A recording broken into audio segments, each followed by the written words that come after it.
सोचिए, एक ऐसी जगह जहां महाभारत की कहानियां आज भी सांस लेती हैं, जहां इतिहास और आस्था एक दूसरे में गुंथे हुए हैं। आज हम चल रहे हैं बिहार के कुर्साकांटा में स्थित सुंदरनाथ धाम, जो सिर्फ एक मंदिर नहीं बल्कि एक जीती जागती विरासत है। तो सोचने वाली बात यह है कि आखिर कैसे एक पौराणिक कथा सदियों का सफर तय करके आज लाखों लोगों के लिए विश्वास का इतना बड़ा केंद्र बन गई। चलिए इस सफर पर निकलते हैं और इस कहानी की परतों को खोलते हैं।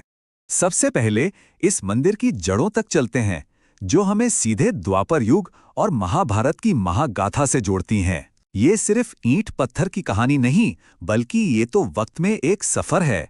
इस मंदिर का इतिहास मतलब किसी फिल्म की कहानी जैसा है। द्वापर युग में पांडवों ने इसकी स्थापना की, फिर ये बनेली राजा के संरक्षण में रहा। 1954 में एक मोड़ आया जब नागा साधुओं ने इस पर कब्जा कर लिया, लेकिन 1960 में स्थानीय लोगों का विश्वास देखिए, उन्होंने इसे वापस हासिल कर लिया। और फिर 2005 में शुरू हुआ एक नया भव्य दौर। सच में आस्था की एक कमाल की यात्रा है ये। इसकी मूल कथा सीधे महाभारत काल से जुड़ी है। मंदिर के पुजारी सिंहेश्वर गिरी बताते हैं कि ये वही पवित्र जगह है जहां पांडवों ने अपने अज्ञातवास के समय भगवान शिव की पूजा की थी। ये पौराणिक कनेक्शन ही इस जगह को एक अलग, एक दिव्य पहचान देता है। और हाँ, ये सब सिर्फ कही सुनी बातें नहीं हैं। जब नए मंदिर की नींव खोदी जा रही थी तो जमीन के नीचे से कई रहस्य बाहर आए। प्राचीन काले पत्थर के शिवलिंग, नंदी की एक मूर्ति और त्रिशूल का मिलना, ये कोई इत्तेफाक नहीं था। ये तो इस जगह के सदियों पुराने आध्यात्मिक इतिहास का एक ठोस सबूत था। तो इतिहास की गहराइयों से निकलकर अब जरा आज की बात करते हैं। देखते हैं कि आज के दौर में ये मंदिर कैसे लाखों लोगों की जिंदगी का एक अहम हिस्सा बना हुआ है।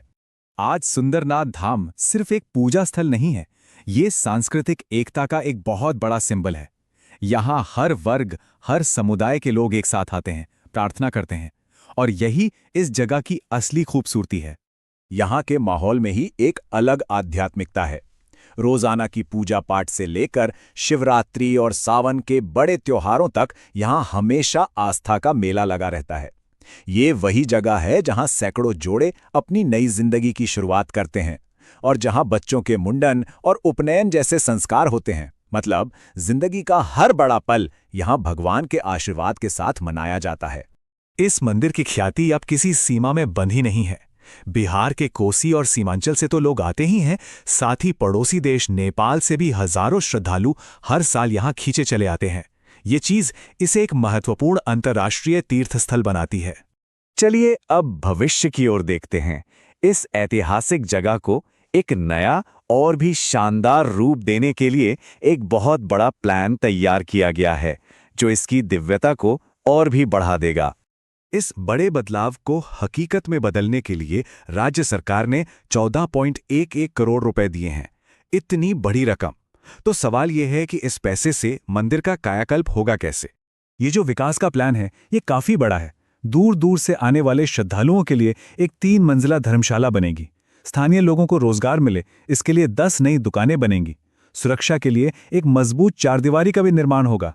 और जो पवित्र शिव गंगा है, इसके चारों ओर एक सुंदर कॉरिडोर और लाइटिंग सिस्टम लगाया जाएगा, जो इसे वर्ल्ड क्लास डेस्टिनेशन बनाने में मदद करेगा। मंदिर समिति के अध्यक्ष और विधायक विजय कुमार मंडल के शब्द इस पूरे प्रोजेक्ट के इरादे को साफ करते हैं। ये सिर्फ एक कंस्ट्रक्शन नहीं है, बल्कि एक विश्वास है कि आने वाले समय में ये मंदिर और भी भव्य और दिव्य रूप में सामने आएगा। और इसी सवाल के साथ हम आज की ये पड़ताल खत्म करते हैं। जब कोई प्राचीन परंपरा आधुनिकता के साथ मिलती है, तो वो ना सिर्फ हमारी विरासत को बचाती है, बल्कि आने वाली पीढ़ियों के लिए उसे और भी खास बना देती है। यही है सुंदरनाथ धाम की कहानी। अतीत, वर्तमान और भविष्य का एक दिव्य संगम।